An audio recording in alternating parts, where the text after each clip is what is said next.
Hello again, I am Blunty, and as promised, as a follow-up to my review, which I've just published on this, the Razer Seiren studio quality microphone, they're aiming to sell it Let's Players and Twitch streamers and YouTube commentators and basically any gamer who needs or wants a studio quality microphone. And in the review I said it was quite good, because it is quite good.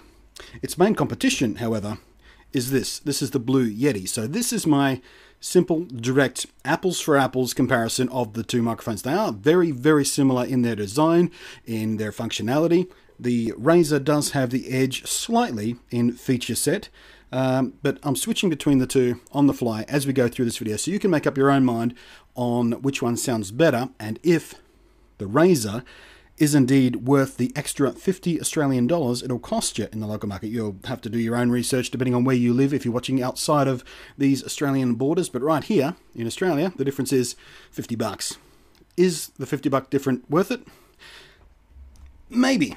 I prefer the Razer for a couple of reasons. One, the little screen on the front, which we discussed in the video, makes it much, much easier, quicker, faster, simpler to know exactly what pickup pattern you're in, what your gain level is set up. You can adjust it on the fly and see exactly how much you're adjusting it by. With the Blue Yeti, although it has the same dials, microphone, the monitoring dial on the front, the on the back, the pickup pattern, and the gain amount, you can't see what you're doing. You're twiddling with them blind. You can't be sure exactly what it's set at. You have to sort of look around the side, and if you have to do that while you're recording, it's a pain in the ass, basically. This is a better design, for simplicity's sake, for usability's sake. The base on this is slightly broader, slightly heavier. It's a little bit more stable if you give it the old accidental elbow test, which I'm not going to do right now because it's going to sound horrible, me thumping the microphones. The design, well, it's a purely aesthetic thing, but I like the Razer better. It seems a little bit more polished, a bit more modern, a bit more, I don't know, professional. The Blue Yeti, that little pill shape, it's a bit old-fashioned somehow.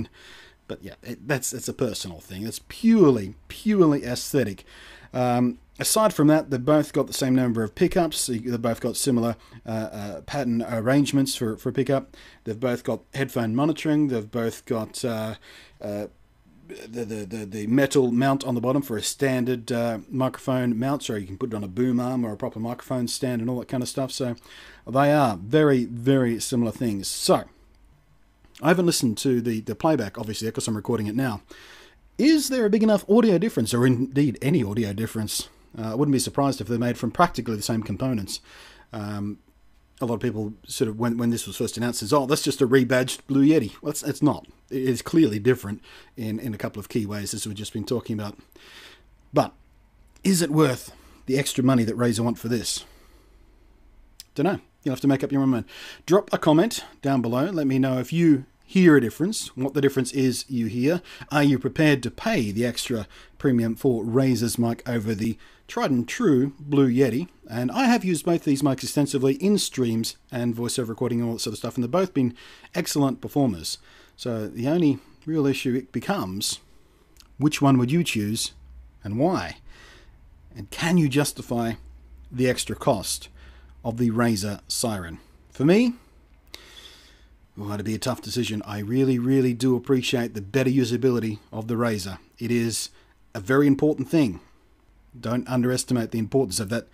Something as simple as that little screen, to be able to see exactly what your settings are at without fumbling behind the microphone blindly. But that should be more than enough for you to make up your mind. Thank you for watching. I hope this has been useful or informative or interesting. I am Blunty, and I will catch you next time.